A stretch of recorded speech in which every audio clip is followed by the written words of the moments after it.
안녕하세요. 하브TV의 하브입니다. 미국에 와서 정착 비용에 대해서 오늘 이야기를 해보려고 합니다. 네, 그레스님, 저희가 미국에 와서 총 발생한 정착 비용이 어느 정도 되죠?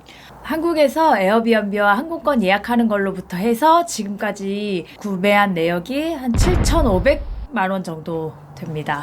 네, 그러면 한번 이 항목들을 살펴봐야 될 텐데요. 일단은 저희 가족 같은 경우는 자녀가 셋이 있습니다. 그래서 저 5인 가족이 이제 한국에서부터 여기까지 총 들어간 비용을 계산한 것이고, 이거는 한 참고해 주시면 될 것 같아요. 일단은 저희가 에어비앤비가 얼마였죠? 에어비앤비가 한 달을 예약하고 한 달을 다 살진 않았지만 540만 원 정도로 결제를 했어요. 예, 그러니까 저희가 직장이랑 이런 집을 직장 근처로 잡아야 된다는 그런 생각에 일단 에어비앤비를 한 달을 예약을 했었었는데, 직장이 구해지는 게 한 달을 넘어서는 시점이 되어버렸기 때문에 어쩔 수 없이 안전한 지역을 택해서 집을 먼저 구매를 했었습니다. 그래서 에어비앤비를 한 달을 못 살았어요. 제가 생각했던 것보다 빨리 집을 구했어요. 네, 저희가 한국에서부터 뉴욕에 이제 리얼터와 연락을 하면서 미국에 왔기 때문에 에어비앤비에 들어와서 일주일 만에 집을 보고 결정을 하게 됐던 것 같아요. 그래서 이제 오실 분들은 이런 내용들을 좀 참고하셔서 미리 한국에서 좀 리얼터랑 얘기를 해놓고, 에어비앤비를 저는 그냥 많이 잡아서 2주? 맞아요. 아니면 정말 일주일만 잡고 오자마자 바로 그냥 집 구해서 들어가면 되는 것 같아요. 일단은 미국은 정말 말로만 듣던 크레딧이 굉장히 중요한데, 크레딧은 저희가 있을 수가 없어요. 저의 신용도가 올라가는 걸 얘기하는데 그것이 전혀 없기 때문에 집을 구할 때 미국 이제 사이트를 통해서 집을 구하기는 굉장히 힘든 것 같아요. 다 알아봤지만 크레딧이 없기 때문에 컨택해 주는 데가 없었고, 결국 이제 헤이코리안을 통해서 나는 크레딧이 없고 이제 들어간다. 하지만 직업은 이러이러하다. 그러니 나는 집을 할 능력이 충분히 되니 좀 집을 보여달라라는 얘기를 미리 리얼터들에게 다 컨택을 해놨고, 뉴욕은 가족 구성원에 따라서 집을 구할 수 있는 방의 개수가 정해져 있는 것 같아요. 저희 같은 경우엔 이성인 자녀들이 3명이 있기 때문에 방을 다 나눠 써야 된다고 하더라고요. 그래서 방을 적어도 3개 이상 있는 집을 봐야 된다고 리얼터가 얘기를 했고, 그래서 방 3개짜리를 보다 보니까 집세가 조금 더 올라가긴 했어요. 그래서 집을 $2,500 월세 기준으로 찾아보고 계약하게 됐습니다.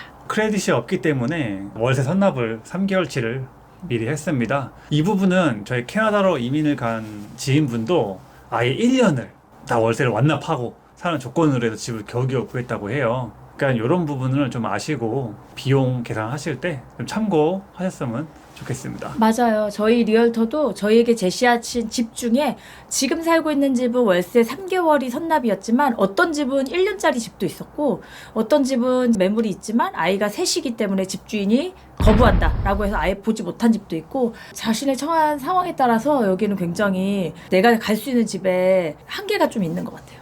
그리고 이제 집을 구하면 한국이랑 좀 다르게 여기는 바로 들어올 수 있어요.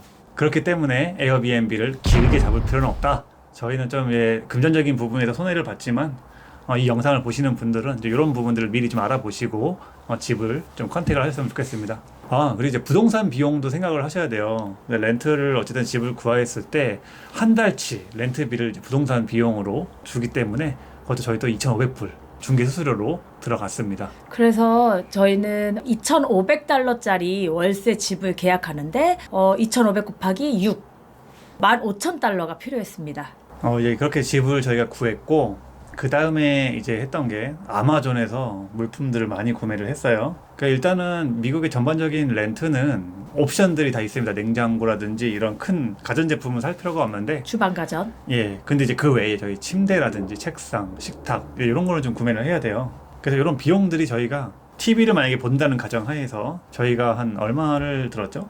원화로 450만 원 정도 들었던 것 같아요. 환율 1,300원 기준입니다. 지금 환율을 기준으로. 일단 항목을 보면 저희는 부스터랑 매트리스 2개, 도마, 책걸상, 침대, 식탁, 침구류 세트, 그리고 이제 뭐 접시 세트, 냄비 세트, 또 이제 드릴 같은 거 또 구매했었고, TV, TV 다이, 청소기, 먹거리랑 쓰레기 봉투, 이렇게 사는데 꼭 필요한 것들, 요거까지가 이제 방금 얘기해주신 하나 한 450만 원 정도에 들어갔던 비용입니다. 그리고 그 외에 아이가 있고 저희 아이들을 또 학교에 보내다 보니까 그런 학교 준비물 그리고 아이들이 필요한 장난감 외건. 또 외건, 싱싱이. 그러니까 저희들은 이제 어쨌든 이렇게 케어를 하기 위해서 필요했던 아이들과 저희들이 저 개인적으로 필요했던 것들을 구매했던 게 420만 원 정도. 외건에만 100만 원을 썼어요 저희가. 저희 외건엔 진심입니다. 그래서 5인 가족 기준으로 아마존에서만 860만 원 정도를 아마존을 통해서 구입을 했습니다. 지금도 계속 구입하고 있는. 그리고 저희는 이제 5인 가족이다 보니까 비행기 값이 얼마 정도 들었었죠? 대한항공으로 왔을 때 780만 원 정도로 결제하고 왔습니다. 그래도 그게 다행히 비수기 요금이라고 하더라고요. 그렇죠. 이제 보통 학기가 시작하는 아이들 방학 그 시즌은 비행기 값이 비쌌어요.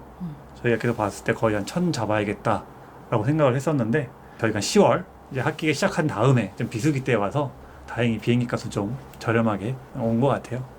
그 다음에 이제 저희는 물론 이제 미국에 오셔서 이제 브루클린 그런 곳에서 지내시면은 차가 없으셔도 될 수 있어요.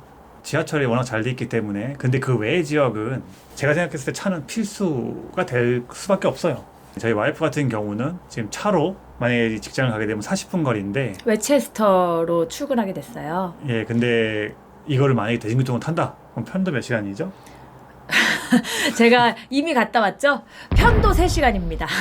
왕복 6시간. 네. 인터뷰 1시간 하고 오는데 아침에 7시에 나가서 집에 오니 5시였어요. 그렇기 때문에 저희 가족은 차가 좀 필수였습니다. 사실 또 아이들 때문이라도 차가 필수였어요. 이게 여기는 다 막 하우스 개념이고 그러다 보니까 면적이 넓어요. 근데 스쿨버스는 안 된다고 해요. 애들이 어려서. 그러면 부모가 픽업을 해야 되는데 제가 지금 외건을 끌고 하루에 거의 2시간씩 두 아이의 학교를 왔다 갔다 하면 편도에 2마일, 왕복 4마일을 왔다 갔다 하고 학교까지 생각하면 8마일을 걸어 다니는 거예요. 살이 빠지고 있어요. 요 화면으로 보시는 분들은 잘 모르실 수 있는데 하루에 2시간씩 계속 걷다 보니까 좀 살이 빠지고 있는 것 같아요. 정말 많이 먹는데 이거는 고생해서 살이 빠지는 거랑 조금 다른 것 같아요. 그게 그나마 저희 집에서 제일 가까운 학교, 유치원이었기 때문에 더 멀리 간다면 차는 아이들이 있으시다면 픽업 때문이라도 꼭 필요한 것 같아요. 그래서 저희는 차를 구매했습니다. 2019년식 소렌토를 구매했고요. 차 구매했는데 세금까지 총 들어간 비용이 25,000불 맞죠? 네, 저희가 이제 25,000불로 제한을 두고 차를 보기 시작했어요. 모든 총 비용을 합쳤을 때 25,000 안에서 해결하자. 왜냐하면 중고차를 욕심을 내고 가격대가 너무 천차만별이기 때문에 어느 정도 제한을 두지 않으면 계속 저희의 예산에서 넘어갈 것 같아서 25,000달러로 제한을 두고 차를 보고 이제 마음에 드는 차를 보러 이제 하부가 갔죠. 가서 이제 25,000달러보다 넘어간 금액을 제시했을 때 이제 그것을 딜하고 결국 25,000달러로 만들어서 오는 데까지 6시간을 걸려서 그 차를 가지고 왔습니다. 미국은 차 구매하실 때 좀 한국이랑 개념이 달라요. 물론 중고차는 비슷한데 신차 같은 경우도 딜러들이 미리 사놔요. 그리고 이 신차 가격을 또 중고차처럼 딜을 해야 돼요. 신차를 사든 중고차를 사든 결국 딜러와 딜을 해야 되는데 하루를 그냥 내가 딜러 매장에 딜러샵에 가서 한번 딜을 해보겠다 하면 하루를 그냥 비워두시고 가시는 게 마음 편합니다. 차 구매하는데 25,000불이랑 여기 보험비가 저희가 또 크레딧이 없었던 것처럼 운전 경력이 한국에서 인정이 안 돼요. 그러다 보니까 저희가 한 달에 들어가는 보험비가 지금 현재 385불 매달? 네, 매달 내야 되고 여기서 이제 이수하라는 어떤 교육을 디펜시브 드라이빙 코스인가요? 이거를 이수하면 10% 할인을 해준대요. 근데 저희가 지금 또 면허를 따고 있어요. 국제 면허도 거주 목적으로 왔을 때는 여기 온다보다 한 달 동안은 국제 면허를 사용할 수 있지만 그 이후부터는 안 됩니다. 그래서 뉴욕에서는 운전 면허를 다시 따셔야 돼요. 오늘 따고 있고 그 면허 학원 등록비가 둘이 해서 한 195불 해갖고 각각 각각 195불로 총 380불인가요? 390불이죠. 390불. 그렇게 해서 이제 면허를 취득해야 차를 또 운전을 할 수 있어요. 차가 왔지만 지금 운전을 할 수 없는 상태. 그래도 보기만 해도 배가 부르지 않나요? 예, 그래도 이제 어려운 것들은 다 끝냈어요. 집이랑 차, 그리고 직장, 그리고 아이들 학교까지. 정말 앞이 보이지 않았던 것들을 저희가 2달 동안 있으면서 다 좀 정해졌고 이제 남은 거는 그레이스가 일터에서 잘 적응해서 다녀야지만 저희가 여기 계속 머물 수 있습니다. 네, 저만 잘하면 됩니다. 이제 결론은 한국에서 에어비앤비를 예약하고 지금 들어와서 2달 지내는 데까지 들어간 돈이 한 7,500만 원쯤 되고요. 그리고 여기에 포함되지 않은 비용은 저희가 마트에 가서 장 보고 뭐 생필품을 샀던 부분인데 일주일에 한 150달러 정도 장을 보면 한 일주일 먹고 지내는데 버티는 것 같아요. 그 다음에 좀 또 이제 혹시 모르니까 좀 비상금 정도 아직 하나를 갖고 있는 돈이 있고 너무 재산 공개하는 거 아니에요?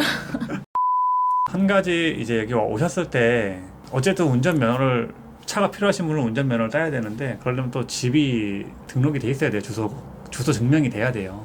굉장히 집 주소 증명이 중요하더라고요. 그래서 아이들 학교를 갈 때도 주소 증명이 돼 있어서 네. 집 계약서와 내가 이 집에서 낸 뭐 공과금 영수증 빌지를 가지고 가서 학교를 보여줘야지 아 네가 이 집에 정말 살고 있구나 해서 아이들을 등록해주고 이제 그 주소 증명과 뭐 소셜 번호가 있어야 운전면허 필기 시험과 뭐 실기 시험을 접수를 할 수 있는데 이것도 또 들어와서 뭐 시간과 절차가 필요해서 보통 한 달에서 2달 정도는 걸리지 않나 싶어요. 예, 그래서 이런 것들을 감안하셨을 때 오시기 전에 집을 제일 먼저 구하시는 방향으로 하셔야 다른 일 처리들이 빨리빨리 할 수 있으니까 그런 부분은 한번 오시기 전에 잘 알아보시고 오시는 거를 추천드립니다. 네.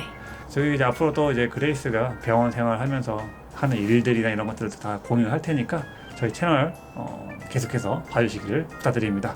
감사합니다. 감사합니다.